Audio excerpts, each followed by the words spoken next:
Oh, oke, tes. Assalamualaikum warahmatullahi wabarakatuh.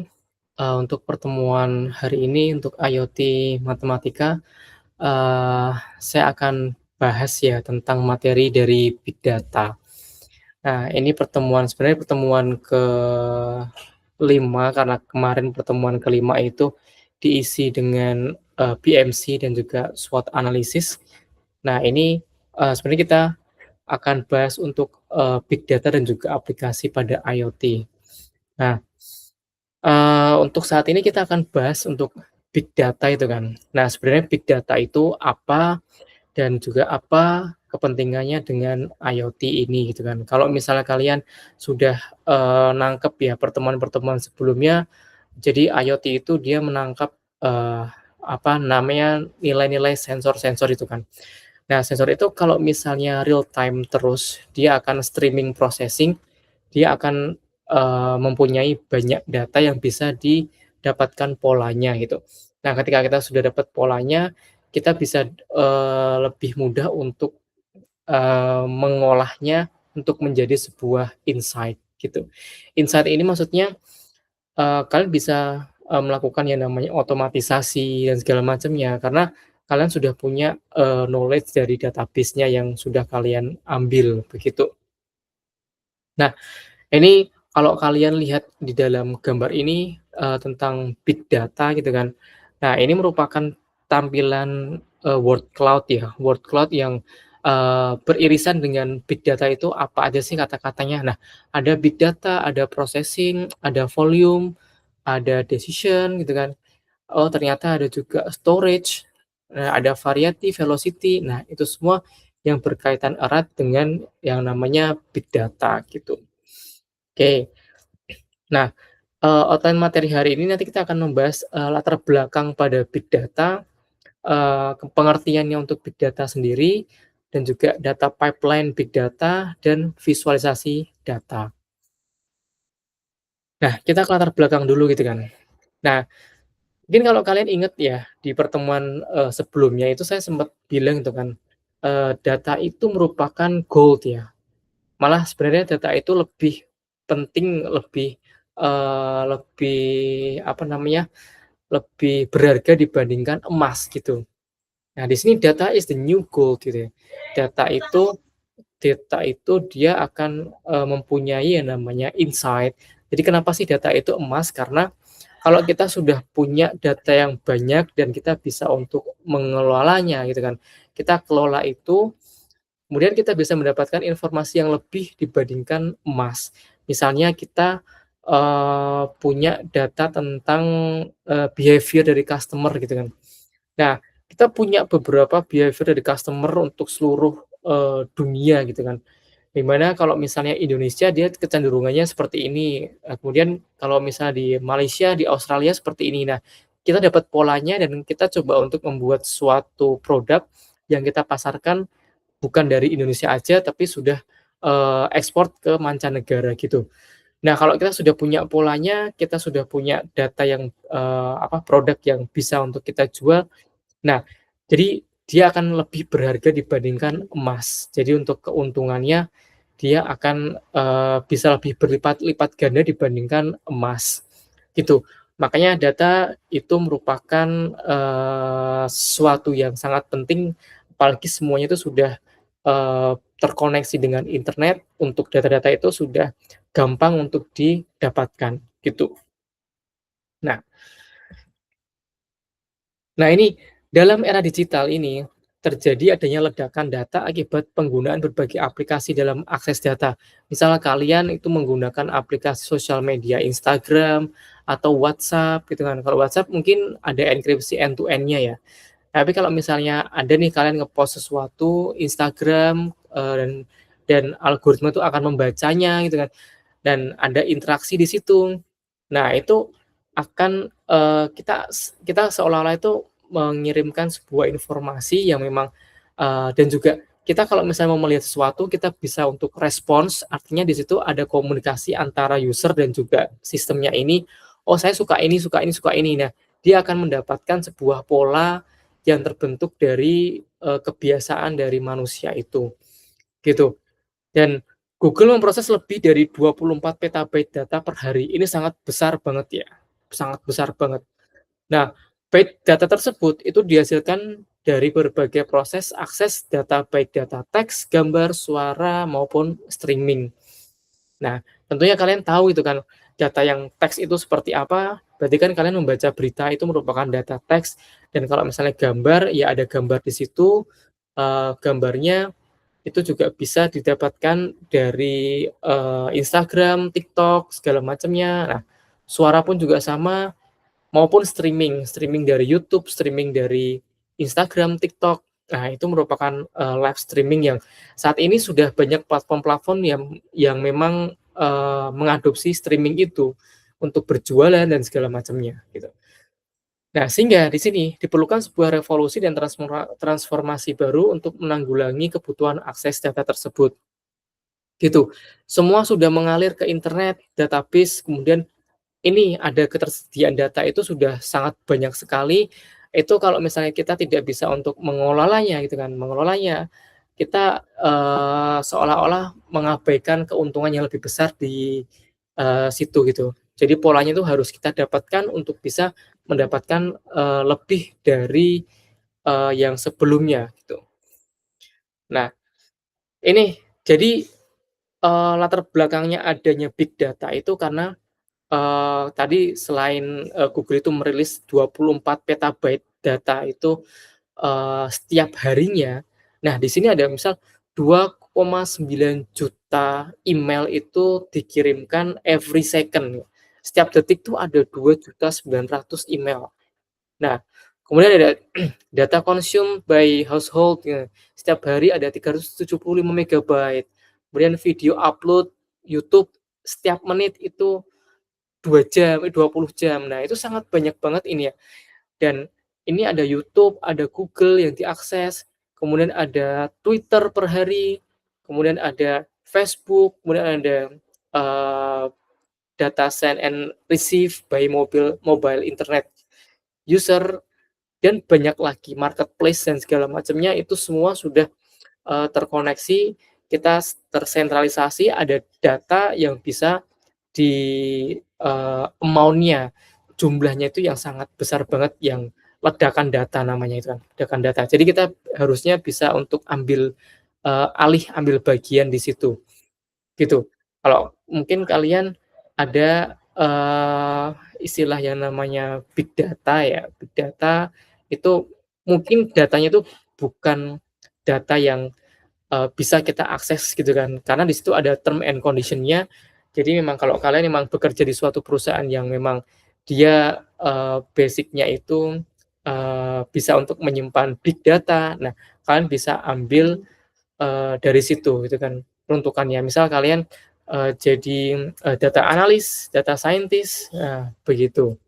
Nah, pengertian big data sendiri itu, big data itu merupakan kumpulan data yang sangat besar ya, amount-nya itu besar banget dan juga kompleks. Nah, itu dihasilkan dengan cepat dari berbagai sumber, baik berupa data terstruktur maupun tidak terstruktur yang memerlukan teknologi khusus untuk penyimpanan dan analisisnya, gitu. Jadi big data itu tidak hanya data yang besar, tapi di situ ada proses untuk, membuat data itu bisa terbaca. Begitu. Nah nah ini untuk sistem taksonomi big data. Nah, kalau kalian lihat di situ ada, technologies-nya, ada file system-nya itu ada distributed file system, ada local file system. Nah, kalau di Windows itu ada yang namanya Network Technology File System, NTFS, ada FAT32. Nah, itu menggunakan, teknologi dari big data. Nah, kalau misalnya kalian oke, kalau misalnya kalian itu pakai menggunakan mau memproses ya, mau memproses, big data itu bisa pakai kalian Apache Spark di open source framework. Ini, free gitu kan, free, kalian bisa untuk manfaatkan untuk mengelola data pakai Spark ataupun di sini pakai Hadoop gitu.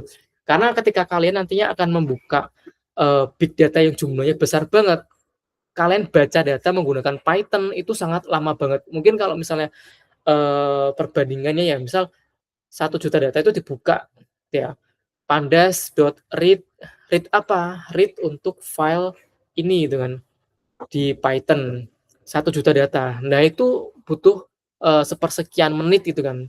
Tapi kalau menggunakan Spark, nah karena di situ konsepnya parallel and high performance, dia jadinya akan memproses, lebih cepat gitu kan.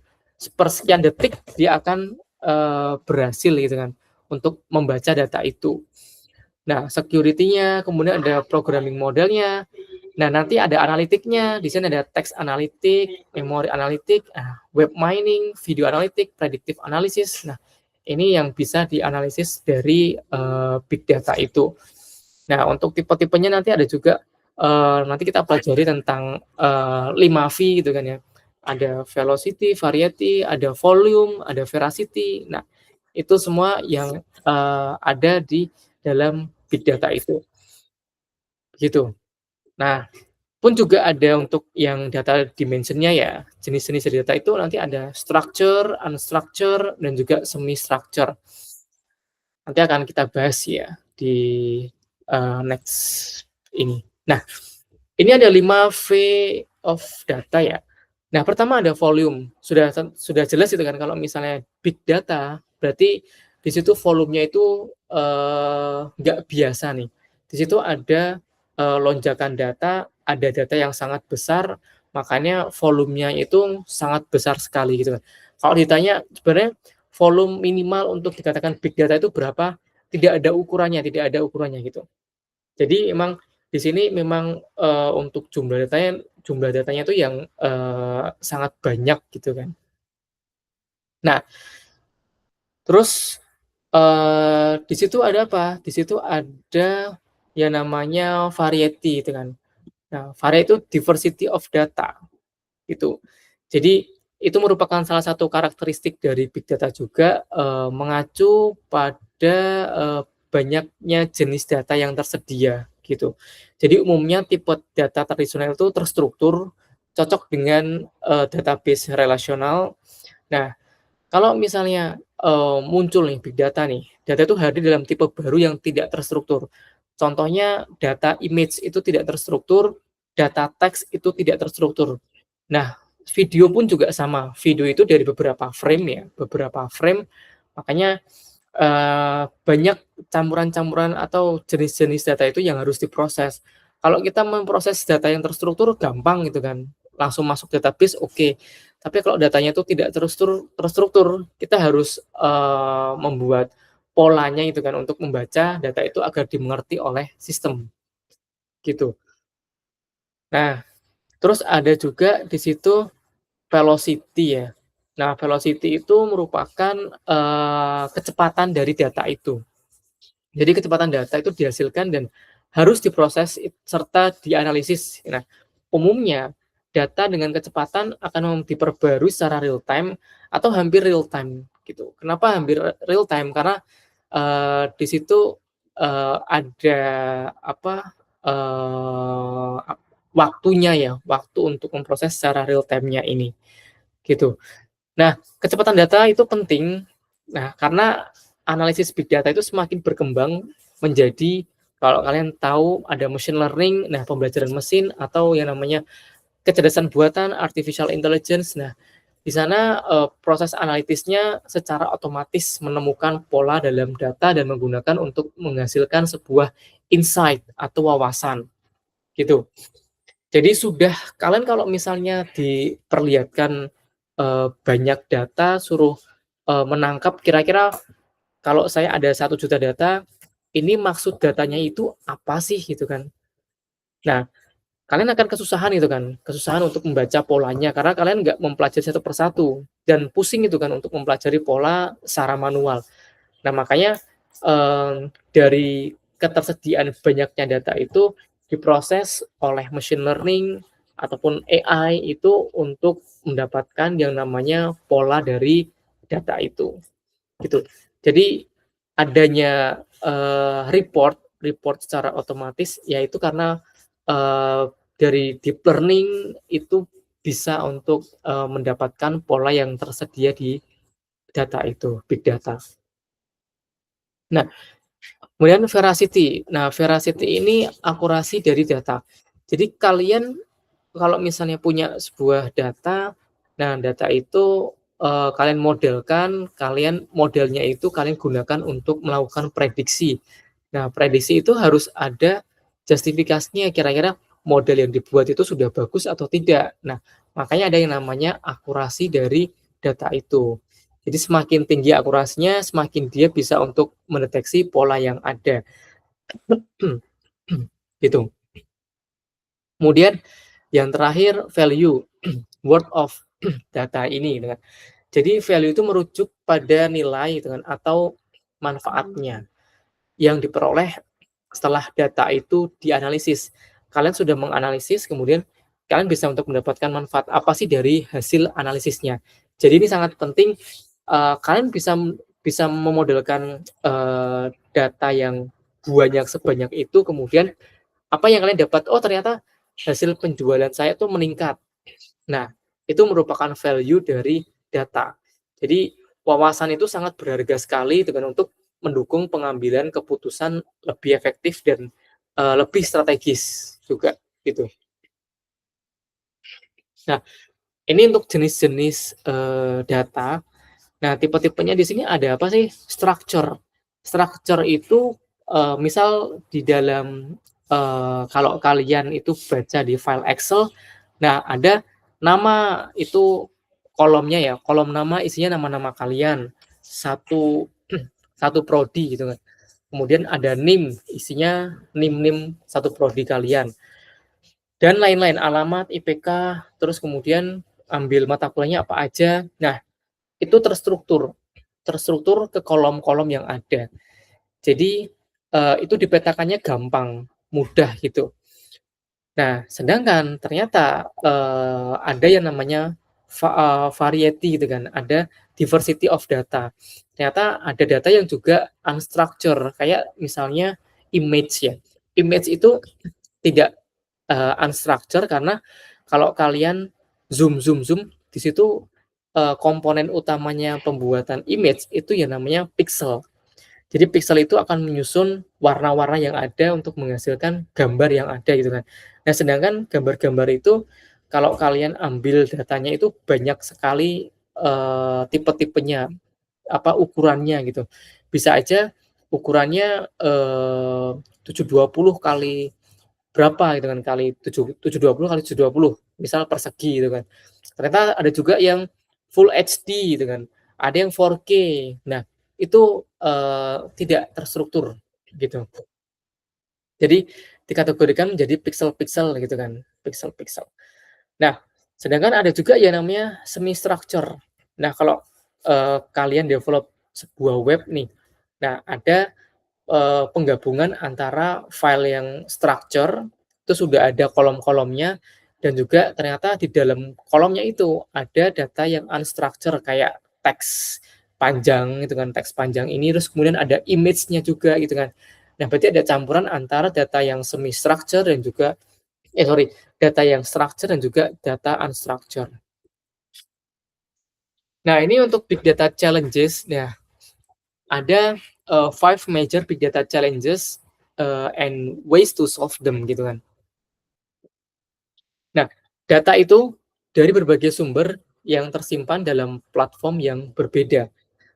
Misal kayak misalnya IoT itu kan, itu kalian bisa ambil beberapa sensor yang ada di situ.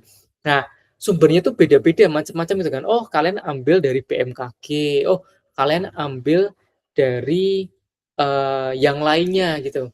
Yang ngurusin, data yang lainnya, kalian ambil sumber dari mana gitu kan, atau kalian pakai satelit gitu kan. Nah itu, challenge-nya itu kan, dari berbagai sumber yang diambil gitu kan, ternyata ya kita harus bisa untuk memprosesnya, kira-kira kita prosesnya pakai apa.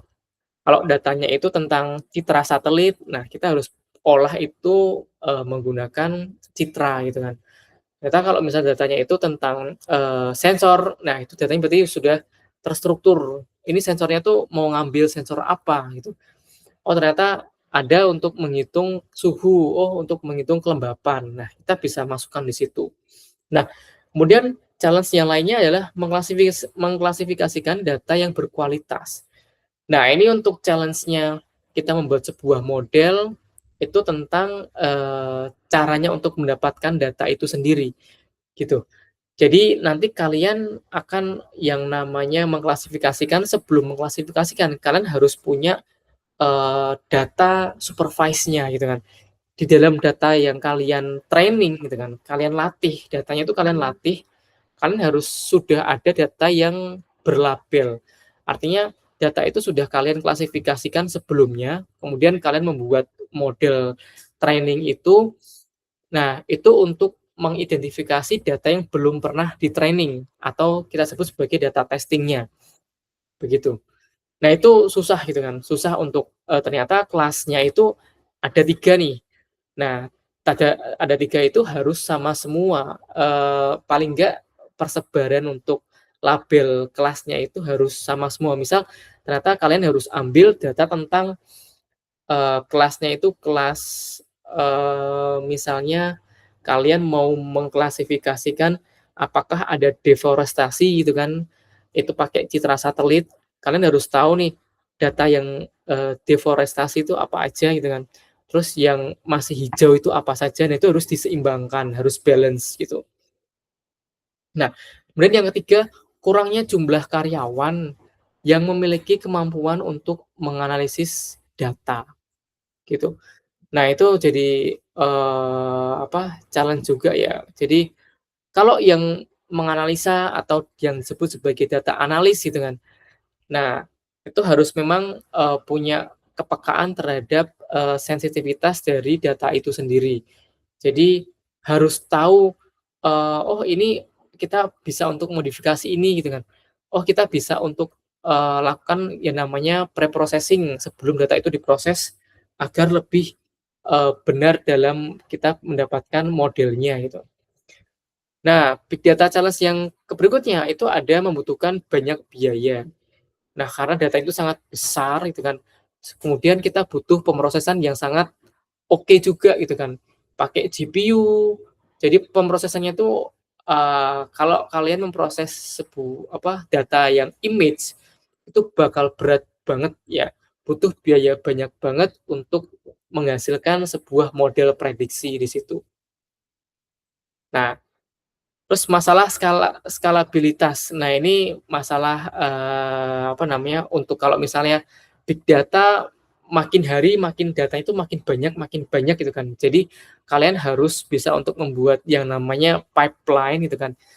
Nanti ada juga namanya pemrosesan, kapan data itu bisa diproses, kapan kita modelkan gitu. Nah, ada pipeline yang namanya, ETL, kita pakai data engineering namanya, data engineering. Jadi ada, extracts, transform, load data itu.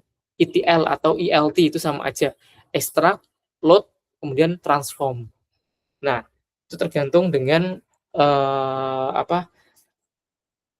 tujuannya itu kan, ETL dan juga ELT. Nah, oke. Nah, ini aplikasi dari big data ya, top big data application di sini ada, education, ada government, ada healthcare, ada weather patterns, ada banking, agriculture, fast food, airline, e-commerce. Nah, semuanya itu punya data yang besar semua gitu kan. Jadi kita bisa untuk analisis, di dalamnya gitu kan. Apalagi yang paling menguntungkan untuk proses bisnis ya. Nah, itu ada yang namanya kayak misalnya e-commerce gitu kan, e-commerce, kemudian airline, kita bisa untuk, lihat behavior dari user untuk, airline itu seperti apa. Nah, itu keren kalau misalnya bisa dimanfaatkan untuk menghasilkan, sebuah, kesimpulan itu kan. Kira-kira kalau misalnya saya mau mau menambahkan atau, kebanyakan tuh orang akses untuk tiket pesawat itu pas hari-hari apa aja sih? Pas malam atau pas siang sih? Nah, itu, sebenarnya di TikTok ataupun di Instagram sudah beberapa ada yang, dapat polanya ya, dapat polanya. Nah, itu hasil dari pembacaan pembacaan dari data yang sangat besar itu. Oh, ternyata user aksesnya itu ini, dikategorikan, seperti ini seperti ini seperti ini, gitu. Nah, makanya di sini, apa namanya, aplikasi-aplikasi pada big data itu yang bisa untuk dimanfaatkan untuk mendapatkan, insight yang lebih. Nah, data pipeline big data. Nah, data pipeline itu apa sih? Jadi sebuah alur proses otomatis yang memindahkan dan mengolah data dari sumber data hingga siap digunakan untuk analisis atau aplikasi lain. Nah, ini sama tadi yang saya, terangkan tentang ekstrak. Jadi data itu ketika diambil, kalian harus mengekstraknya, kalian mau, handle missing value-nya, kalau ada data yang hilang, kalian bisa untuk, gunakan kira-kira mau dipakai seperti apa, atau ada duplikasi data itu mau dihapus, monggo, atau yang lainnya kalau misalnya ada, engineering lain yang mungkin itu bisa digunakan untuk, membuat data itu lebih baik. Nah, itu jadi ada sebuah proses otomatis gitu kan. Jadi dipindahkan, dari yang kita tampung nih. Nah, nanti akan ada istilah yang namanya data lake, data warehouse. Nah, data lake itu ya kita punya data yang sudah kita sedot dari berbagai macam sumber, kumpul jadi satu di situ gitu kan. Nah, belum diapa-apain gitu kan, masih sangat berantakan, sudah masih sangat kotor banget gitu kan. Sedangkan untuk data warehouse, nah itu sudah kayak dikasih rak-rak gitu kan. Oh, jadi lebih terstruktur untuk data warehouse itu. Nah, dari situ, sederhananya data pipeline itu proses mengambil data dari berbagai sumber itu kan, kemudian diproses datanya, kemudian disimpan datanya. Nah, disimpan datanya itu nanti akan ada pemrosesan pakai menggunakan deep learning, machine learning, sehingga kita bisa untuk menghasilkan insight-nya gitu, gitu. Nah, untuk data pipeline digunakan untuk mengotomatisasi pengumpulan, pengolahan, dan pengiriman data sehingga data dapat digunakan secara cepat dan efisien. Nah, itu untuk singkatnya. Nah, ini untuk, komponen dari big data ya.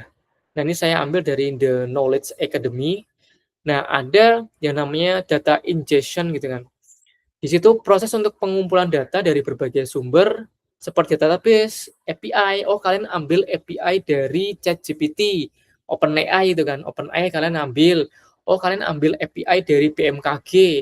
Kalian ambil. Nah, itu kan banyak sumber ya.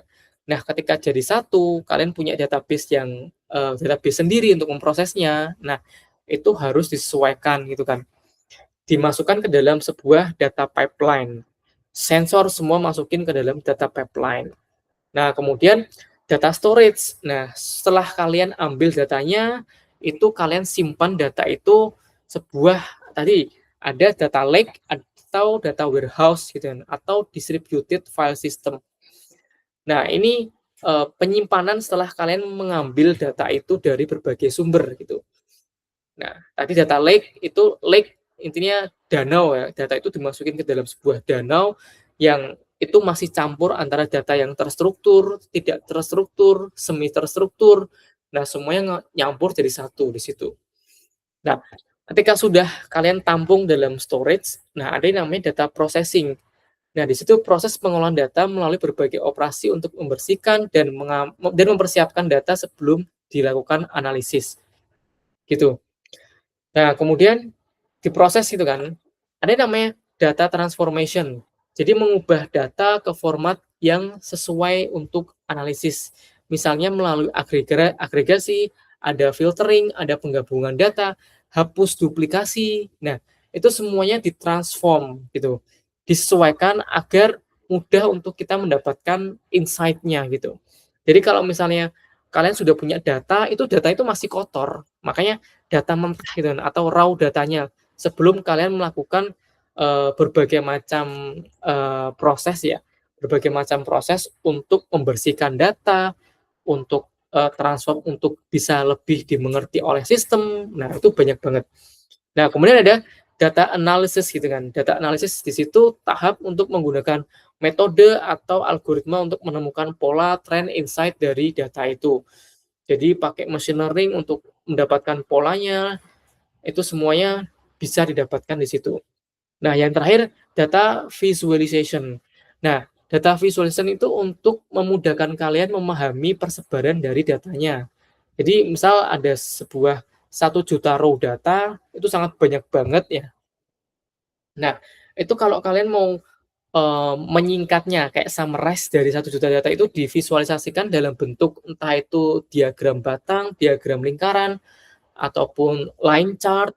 Nah, semuanya itu digunakan untuk memudahkan pemahamannya, oh ternyata persebaran datanya itu seperti ini. Oh, ini nih ada outlier nih, jelek nih, di scatter plot-nya nih.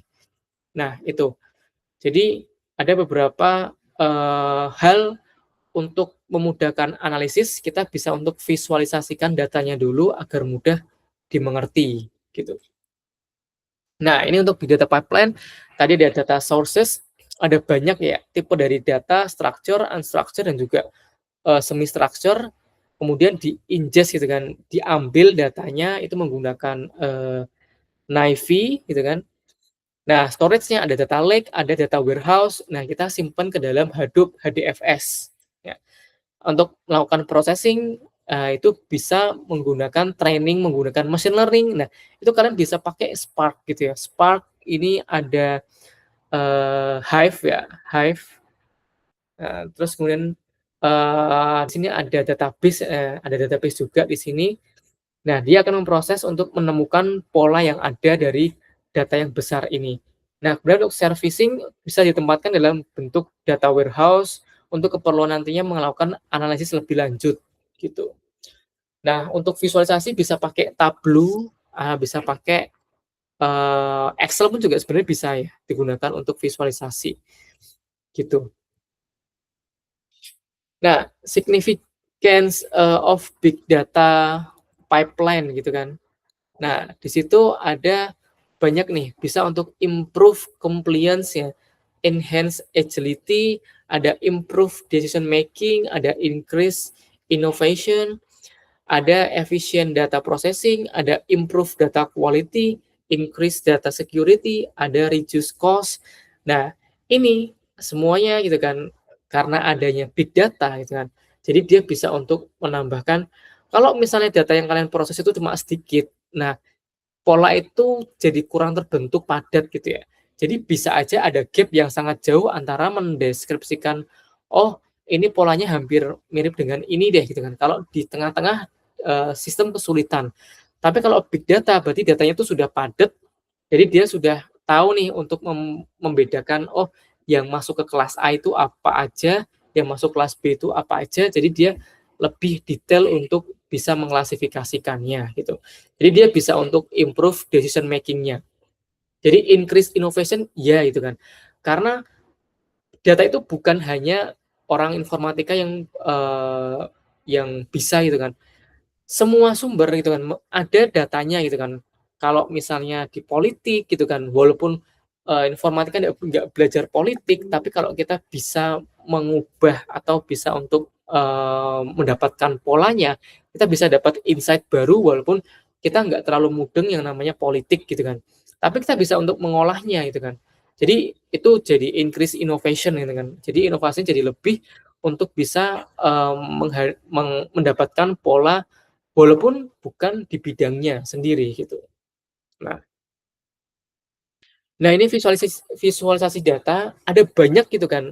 Ini, pakai library dari Python ya, itu banyak banget bisa digunakan, ada bar chart yang horizontal, ada yang vertikal ini ya, ada yang, variable with column column chart. Nah, ada yang circular area chart, line chart, bar chart vertikal, ada line chart, bar histogram. Nah, ini semua gitu kan, ada scatter plot. Nah, ini semua visualisasi yang akan mendukung, keputusan kalian gitu kan. Jadi ada sebuah data, kita sebut sebagai dashboard lah, dashboard visualisasi. Jadi data itu coba di-summarize menggunakan gambaran data. Nah, yang bisa baca itu ya kalian itu kan, oh ternyata, yang paling besar itu kan, persentase yang paling besar itu, pengguna untuk pesawat Garuda Indonesia, ya di Indonesia atau di mana gitu kan. Itu nanti ada persebaran untuk, bar chart-nya ataupun yang line chart-nya, ini semua ada di sini gitu. what would you like to show gitu kan. Misal pakai distribution, oh bisa pakai ini nih, scatter plot untuk, line histogram. Kalau untuk melihat relationship, persebaran data bisa pakai scatter plot, bisa pakai scatter plot bubble size gitu kan. Dia bisa untuk melihat, oh ternyata, ada outlier nih gitu kan. Kalau untuk comparison, dia ada beberapa di sini dan juga untuk composition dia bisa ada ini stack bar gitu kan untuk komposisi di situ ya, pie chart, tree map gitu kan, gitu. Jadi urgensinya untuk visualisasi data, dia bisa untuk mempermudah memahami data yang besar dan kompleks, itu clear ya, kalau misalnya kita nggak bisa untuk membaca semua datanya itu, kalau kita bisa visualisasikan itu lebih bisa menggambarkan apa yang ada di dalam, semua data itu gitu kan. Karena sekarang sudah big data, kita nggak hanya mempelajari 10 data, 100 data aja, tapi sudah, jutaan, bahkan triliunan data yang harus kalian, analisis gitu ya. Makanya visualisasi itu sangat penting gitu. Mempercepat analisis data. Jadi ketika kalian, lakukan visualisasi data, kalian bisa tahu, oh arahnya mau kemana, tujuannya itu mau menganalisis fokusnya itu mau kemana, itu jadi lebih mudah gitu kan untuk, analisis data. Menemukan pola dan anomali, nah ini sama, ketika sudah dipetakan ke dalam scatter scatter plot, kita tahu nih sebenarnya outlier-nya, anomalinya itu ada di mana nih, datanya itu coba kita lihat, apakah itu merupakan data yang menyimpang yang harus dihapus atau yang kita tetap, lakukan, penanganan datanya itu atau tidak gitu. Mendukung pengambilan keputusan. Nah ini sangat, clear ya, sangat clear ya. Jadi ketika kita sudah punya, data itu, kemudian, visualisasinya jelas, nah jadi lebih, ngeklopin, "Oh saya punya pola ini, kemudian saya punya visualisasinya seperti ini, kayaknya confirm nih." Jadi, punya relasi gitu kan, punya punya hubungan yang sangat kuat antara visualisasi data dengan, penemuan pola di dalam data tersebut, gitu. Kemudian memudahkan komunikasi informasi. Jadi kalau kita, eee, banyak data, kita nggak bisa untuk, analisis satu persatu, dengan kita, summarize ke dalam bentuk visualisasi data yang cukup bisa dilihat dalam satu dashboard, satu halaman page aja, itu bisa untuk, memudahkan komunikasi informasinya, begitu. Nah, ini untuk tools visualisasi data, ini ada top 9 tools visualisasi data, ada pakai Looker Studio, Excel pun bisa, Power BI ada, Tableau ada. Nah, biasanya Tableau atau Power BI ini yang, bisa untuk digunakan. Jadi datanya sudah ada di dalam, storage itu, kemudian drag and drop aja gitu kan, drag and drop, ini saya mau mengambil data tentang, jenis kelamin atau yang mana mana gitu kan, itu bisa dimunculkan ke dalam bentuk dashboard dan itu bisa di-live-kan untuk jadi sebuah website gitu kan. Kalian kirimkan linknya untuk presentasi, itu bisa nih menggunakan Tableau Tableau atau Power BI, begitu. ClickSense, Infogram, Klipfolio saya belum pernah ini, Chartblocks, Floris ini belum pernah. Jadi yang oke di sini Tableau dan juga Power BI. Nah nah, setelah itu coba gitu kan, coba kalian, praktis gitu kan, buat visualisasi data sederhana, boleh pakai Microsoft Excel atau bahasa pemrograman Python, MATLAB, atau yang lainnya itu kan, tentang data di bawah ini. Nah, data ini data tentang kesehatan ya kayaknya, data tentang kesehatan. Nah, kalian bisa visualisasikan berupa bar chart, line chart, pie chart, atau histogram, atau scatter plot, atau heat map. Nah, terserah kalian mau pakai visualisasi berapa, itu terserah gitu kan. Yang penting kalian bisa untuk ngevisualisasiin datanya sederhana pun juga nggak apa-apa, kalian latihan di situ. Jadi visualisasi itu nanti akan bisa untuk menjawab ya, untuk bisa mendapatkan insight dari big datanya. Oh, datanya ada banyak nih, ada berapa row sih? Ternyata ada, 500.000 row. Nah, kalian visualisasikan, kemudian kalian, eee, apa jawab gitu kan, kira-kira insight yang didapat dari visualisasi itu tuh apa gitu. Jadi apa yang kalian dapat dari 500.000 data itu, gitu. Jadi itu bisa digunakan untuk, menemukan insight gitu kan. Nah, gitu. Nah, mungkin, itu ya, itu, untuk pertemuan online ini gitu kan. Saya akhiri pertemuan, hari ini. Terima kasih, jangan lupa untuk tugasnya. Wassalamualaikum warahmatullahi wabarakatuh.